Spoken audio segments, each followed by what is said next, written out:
எனக்கு அருமையானவர்களே, ஆண்டவர் இயேசு உங்கள் மீது அன்பாயிருக்கிறார். அன்பாயிருக்கிறார். உங்களை நேசிக்கிறார். எல்லாம் வல்ல இறைவன் அவரை நேசித்தது போல உங்களை நேசிப்பதாக யோவான் 15:9 கூறுகிறார். உங்களையும் என்னையும் இயேசு நேசிக்கிறார். நம்மை சுற்றி இருக்கும் பாடுகளை பார்க்கும் பொழுது, துரோகங்களை பார்க்கும் பொழுது, இழப்புகளை பார்க்கும் பொழுது, பற்றாக்குறையை பார்க்கும் பொழுது, நோய்களை பார்க்கும் பொழுது, பாவ இச்சைகளின் சீற்றத்தை பார்க்கும் பொழுது நாம் சொல்கிறோம், இயேசுவின் அன்பு எங்கே? என் மேல இயேசப்பா அன்பா இருக்கிறாரா? ஏன் இந்த பிரச்சனை, ஏன் இந்த பாடுகள் என்று கலங்குகிறோம். எனக்கு அருமையானவர்களே, இயேசுவின் அன்பு இன்றும் மாறாதது, நாளையும் மாறாதது.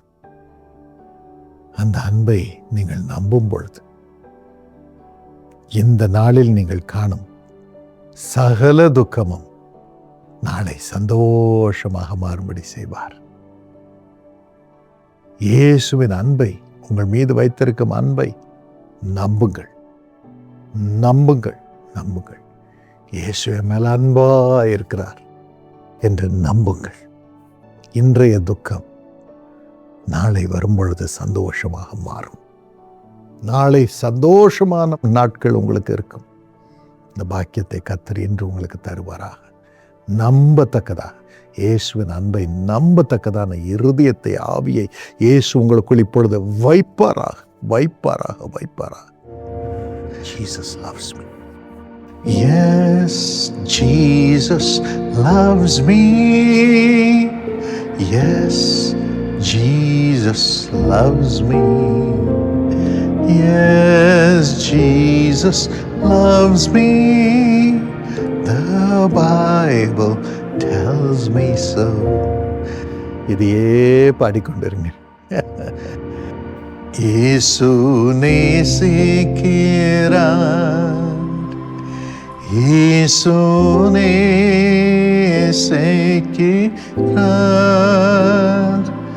இயேசு என்னையும் நேசிக்க யார் செய்த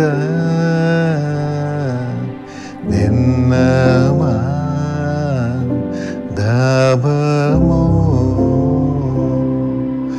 என்னமா தவமோ. இயேசு நேசிக்கிறார். ஆம் பிரியமானவர்களே, அவர் எப்படி உங்களை நேசிக்கிறார், எந்த அளவுக்கு நேசிக்கிறார், எதனால் நேசிக்கிறார், எப்படி அவருடைய நேசம் உங்களுக்கு விளங்குகிறது? கலாத்தியர் 2:20 வாசித்து பாருங்கள். அவர் நம் மீது அன்பு கூர்ந்து நமக்காக தம்மை தாமே பலியாக ஒப்பு கொடுத்தார். சிலுவை தம்மையே பலியாக ஒப்பு கொடுத்தார். நம் பாவம் நீக்கப்பட வேண்டும். பாவத்தின் கருமம், சாபம் நீங்க வேண்டும். நம் பாவங்கள் எல்லாம் மன்னிக்கப்பட வேண்டும். பாவ செயல்கள் எல்லாம் மன்னிக்கப்பட வேண்டும். அந்த உணர்வுகள் போக வேண்டும். நாம் குணமடைய வேண்டும், சுகமடைய வேண்டும். நாம் சாபத்திலிருந்து விடுதலையாக வேண்டும், பிசாசின் பிடியிலிருந்து விடுதலையாக வேண்டும் என்பதற்காக தம்மையே பலியாக ஒப்பு கொடுத்தார். ஆம் பிரியமானவர்களே, இதுதான் அன்பு. இயேசுவின் அன்பை, இந்த அன்பை நாம் நம்ப வேண்டும். இந்த அன்பு எனக்கு தான் என்று சொல்லி ஆண்டவருடைய நேசத்தை அனுபவிக்க வேண்டும். அதற்கு உங்களையே ஒப்புக்கொடுங்கள். ஆம் பிரியமானவர்களே, நாம் பாவிகளாயிருக்கையில் அவர் நமக்காக மரித்தார். நல்லவர்களாக இருக்கும் பொழுதல்ல. அதையும் நம்புங்கள். பாவியாகி என் மேல அன்பு கூர்ந்து என்னை நேசித்தார். ஆகவே என்னை தள்ள மாட்டார். அவரிடம் போவேன், என் பாவத்திற்காக மனஸ்தாபப்படுவேன். அப்பொழுது ஏசாயா 53:5 என் மீறுதல்களை எல்லாம் எடுத்து போடுவார். மீறி செய்த பாவம், தெரிந்து கொண்டு செய்த பாவம், அக்கிரமம் செய்த அக்கிரமங்களை எல்லாம் அவர் மன்னிப்பார். அதற்காக நொறுக்கப்பட்டிருக்கிறார், அதற்காக காயப்பட்டிருக்கிறார். என்னை மன்னிப்பார், என்னை மறுரூபப்படுத்துவார். எனக்கு சமாதானத்தை உண்டு பண்ணுமோ ஆக்கினை அவர் மேல் வந்தது, அவருடைய தழும்புகளால் நான் குணமாகிறேன். மத்தேயு 8:17 அப்படி கூறுகிறது. ஆம், இதை நம்பி ஆண்டவருக்கு நன்றி சொல்லுங்கள். எவ்வளவு அன்பா இருக்கிறீரப்பா, என்னை உமது கரங்களில் ஒப்புக் கொடுக்கிறேன், உமது அன்பிற்குள் ஓடி வந்து விடுகிறேன் என்று சொல்லுங்கள். அவர் அணைப்பார், முத்தமிடுவார், ஆசீர்வதிப்பார், சுகமாக்குவார், பாவத்தை நீக்குவார், அவருடைய பிள்ளையாக மாற்றுவார். இப்பொழுது அந்த கிருபை உங்கள் மீது இறங்குகிறது. வாய் திறந்து கேளுங்கள், உங்களை பாக்கியத்தினால் நிரப்புகிறார். இன்னும் இரண்டாவதாக அவருடைய அன்பு எப்படி வெளிப்படுகிறது? அவருடைய சீடர்களின் கால்களை கழுவினார். உலகத்தை விட்டு போகும் முன்பதாக யோவான் 13:1 அவருடைய சீடர்கள் மீது கடைசி வரைக்கும் அன்பு கூர்ந்தார் என்று வேதம் கூறுகிறது. அன்பு கூர்ந்து அவர்கள் கால்களை கழுவினார். அவர் நிமித்தம் எல்லாவற்றையும் விட்டு அவரை பின் சென்ற அவருடைய கால்களில், அவருடைய சீஷர்களின் கால்களில் ஒருவேளை கற்களினால் ஏற்பட்ட காயம், முட்களினால் ஏற்பட்ட காயம் இருந்திருக்கலாம். அதையெல்லாம் கழுவினார், கழுவினார், கழுவினார். என் பிள்ளைங்க என் நிமித்தம் எவ்வளோ பாடுபட்டிருக்கிறாங்க, அந்த பாடுகளை எடுத்து போடட்டும், அந்த காயங்களை ஆற்றட்டும் என்று கழுவினார். உங்கள் கால்களையும் கழுவுவார். இயேசுவின் நிமித்தம் நீங்கள் பட்ட பாடுகள், அவமானங்கள் எல்லாவற்றையும் அவர் நீக்கி அதே இடத்திலே உங்களுக்கு கனத்தையும் சந்தோஷத்தையும் ஆர்ப்பரிப்பையும் கொடுக்கும்படியாக எல்லாவற்றிலும் உங்களை கனம் பண்ணுவார்.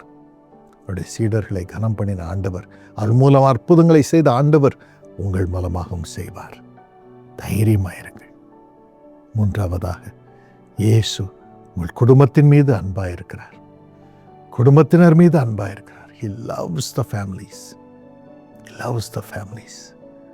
எரேமியா 31:1 அவர் குடும்பங்களின் தேவன், உங்கள் குடும்பத்தின் தேவன். யோவான் 11:5 இயேசு மார்த்தாள், அவளுடைய சகோதரி இன்னும் லாசருவினிடம் அன்பாயிருந்தார் என்று வேதம் கூறுகிறது. ஆகவே தான் லாசரு மரித்த பொழுது அவரால் தாங்க முடியவில்லை. யோவான் 11:35 அவர் அழுதார். He wept. இயேசு கண்ணீர் விட்டார். கதறி அழுதிருப்பார். அவர் he groaned within himself. Our groan பண்ணி அவனை எங்கே வைத்தீர்கள் என்றார். லாசருவே, வெளியே வாப்பா என்று கல்லறையின் அருகில் சென்று சொன்னார். அவன் உயிரோடு எழும்பி வந்தான். அவருடைய அன்பு உயிர்ப்பிக்கிறது, நம்மை உயிர்ப்பிக்கிறது. எல்லா பாடுகளில் இருந்தும் நீங்கள் வெளியே வருவீர்கள், உயிரோடு வருவீர்கள், உயிரோடு வாழ்வீர்கள். குடும்பம் வாழும், வீடு வாழும், வேலை வாழும், ஆவி வாழும், எல்லாம் வாழும், சரீரம் வாழும். உயிரோடு வருவீர்கள். அவருடைய அன்பு அன்பு அன்பு உங்களை உயிர்ப்பிக்கும். தைரியமாயிருங்கள். அடுத்தபடியாக, அவர் பரலோகம் போக வேண்டும், நித்திய ஜீவன் வேண்டும் என்ற ஆசையாயிருந்த மனிதன் மீது அன்பாயிருந்தார். நாம் பரலோகம் போகணும் என்று சொல்லுகிற அனைவர் மீதும் அவர் அன்பாயிருக்கிறார். மார்க் 10:21 எனக்கு நித்திய ஜீவன் வேண்டும் என்று இயேசுவினிடம் மிகப்பெரிய ஐஸ்வர்யமானாகிய வாலிபன் வந்த பொழுது இயேசு அவன் மீது அன்பாயிருந்தார், அன்பு கூர்ந்தார் என்று வேதம் கூறுகிறது. அதே போல உங்கள் மீது பரலோகம் போக வேண்டும் என்ற ஆசை உங்களுக்கு இருந்தால் உங்கள் மீது மனது உருகி உங்கள் மீது அன்பு கூறுவார். லூக்கா 23:43 அந்த திருடன் கேட்ட, ஆண்டவரே, நீர் உமது ராஜ்யத்தில் வரும்பொழுது என்னை நினைத்தருளும் என்று சிலுவையில் இருந்து கொண்டு கேட்டார். உடனே அவர் சொன்னார், இன்று என்னோடு நீ பரதீசில் இருப்பாய், என்னோடு இருப்பாய், நான் இருக்கிற இடத்துல நீயும் இருப்பாய். அவர் கடவுள். அவர் சொல்றார் மனிதனாகிய அவனை பார்த்து, நீயும் என்னோடு இருப்பாய். மனிதர்களாகிய நம்மையும் அவரோடு பரலோகத்தில் வைக்க ஆசையா இருக்கிறார். இதற்கு ஒரே வழி, மத்தேயு 19:29-30 இயேசுவின் நிமித்தம் நாம் வீட்டையாவது, சகோதரையாவது, சகோதரிகளையாவது, தகப்பனையாவது, தாயையாவது, மனைவியாவது, பிள்ளைகளையாவது, நிலங்களையாவது விட்டு அவைகள் இருந்தாலும் முதலாவது ஆண்டவருடைய சித்தத்தை நிறைவேற்று. அவர்களுக்கு செலவு இருந்தாலும் முதலாவது ஆண்டவருடைய ராஜ்யத்திற்கு காணிக்கை கொடுக்க நாம் முற்படும் பொழுது அவர் இந்த உலகத்திலே நூறத்தனையாய் தர நம் மீது அன்பாயிருக்கிறார். என் பிள்ளைங்க எனக்காக எல்லாத்தையும் தியாகம் பண்ணிட்டு கொடுக்குறாங்க. ஃபஸ்ட்டு என்ன வச்சிருக்கிறாங்க, என் ஊழியத்தை வச்சிருக்கிறாங்க. எனக்கு ஊழியம் பண்ண நேரத்தை ஒதுக்குகிறார்கள், ஜெபிக்க நேரத்தை ஒதுக்குகிறார்கள். அவங்களுக்கு நூறத்தனையான ஆசீர்வாதங்களை இந்த உலகத்தில் தரட்டும் என்று அன்பு கூறுகிறார். அதோடு கூட பரலோகத்தையும் திறக்கிறார். இப்படிதான் பரலோகம் ஒவ்வொருவருக்கும் திறக்கப்படுகிறது. உங்கள் ஆத்மாவை ஆண்டவரிடம் கொடுக்கணும். உங்கள் வாழ்க்கையை ஆண்டவரிடம் கொடுக்க வேண்டும். அவரை பற்றி எல்லாருக்கும் சாட்சி சொல்லணும். அவருடைய சேவைக்கு கொடுக்கணும். அப்பொழுது உங்கள் மீது அன்பாக இருப்பார். உங்களுக்கு எல்லாத்தையும் நூறத்தனையாக தருவார். அதோடு கூட பரலோக ராஜ்யத்தையும் திறப்பார். இந்த பாக்கியத்தை கர்த்தர் உங்கள் மீது வைப்பாராக. அதோடு கூட அவரை தேடி அற்புதங்களுக்காக வரும் அத்தனை பேர் மீதும் அன்பாக இருக்கிறார். மத்தேயு 9:35, 36, 37 வாசித்து பாருங்கள். ஜனங்களை பார்த்த பொழுது அவர்கள் மெய்ப்பனில்லாத ஆடுகளாக இருப்பதை பார்த்து மனதுருகினார். அவர்களுடைய சகல வியாதியும் சகல நோய்களையும் நீக்கி அவர்களை சுகமாக்கினார். அவள் மீது அன்பு கூர்ந்து சுகமாக்கினார். மனது உருகி சுகமாக்கினார். அவருடைய அன்பு உங்களை சுகமாக்கும், வியாதியை நீக்கும், நோய்களை நீக்கும், உங்களை சுகமாக்கும். அந்த ஜீவன், அன்பின் ஜீவன் உங்களுக்குள் இப்பொழுது இறங்குவதாக இயேசுவின் நாமத்தில் விடுதலை உண்டாகட்டும். கடைசியாக சத்துருக்களை அவர் சிநேகிக்கிறார். உங்களுக்கும் அந்த அன்பை கொடுப்பார். நீங்க ஒருவேளை அவருக்கு சத்ருவா இருக்கலாம், அவர் பேரை நாசம் பண்ணிட்டு இருக்கலாம், தெரிஞ்சுக்கிட்டே பாவம் செஞ்சுக்கிட்டு இருக்கலாம். ஆனாலும் உங்கள் மீது அவர் அன்பா இருக்கிறார். லூக்கா 6:35.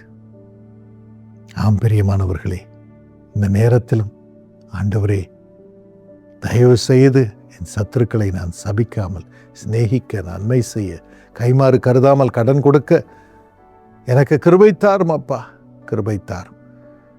துரோகிகளுக்கு நன்மை செய்ய எனக்கு கிருபை தாரும் என்று ஜெபியுங்கள். அன்பு காட்ட நீங்கள் துணியும் பொழுது ஆண்டவர் உங்களுக்கு அன்பு காட்டுவார், உங்கள் வாழ்வை காட்டுவார். இந்த பாக்கியத்தை கர்த்தர் உங்கள் மீது இப்பொழுது வைப்பாராக. அவருடைய அன்பை ருசிக்க உங்களுக்கு அருள் புரிவாராக.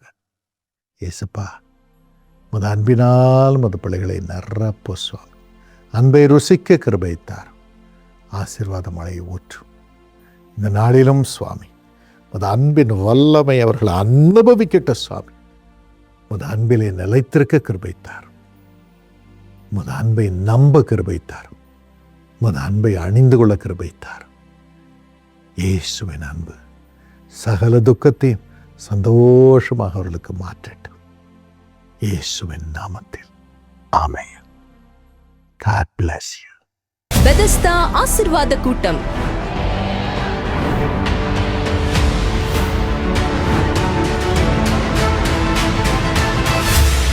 இயேசு உங்களுக்கு அற்புதங்களை செய்ய இந்த பெதஸ்தா ஜெப கூட்டத்திலே காத்திருப்பார். 2022 இங்கே பெதஸ்தா ப்ரேயர் பண்ணிட்டு போனோம். எங்களுக்கு ஒரு குழந்தை கிடைக்கும்னு நினச்சேன். அதே மாதிரி அந்த வருஷம் கடைசியிலேயே நான் கர்ப்பம் தரித்தேன்.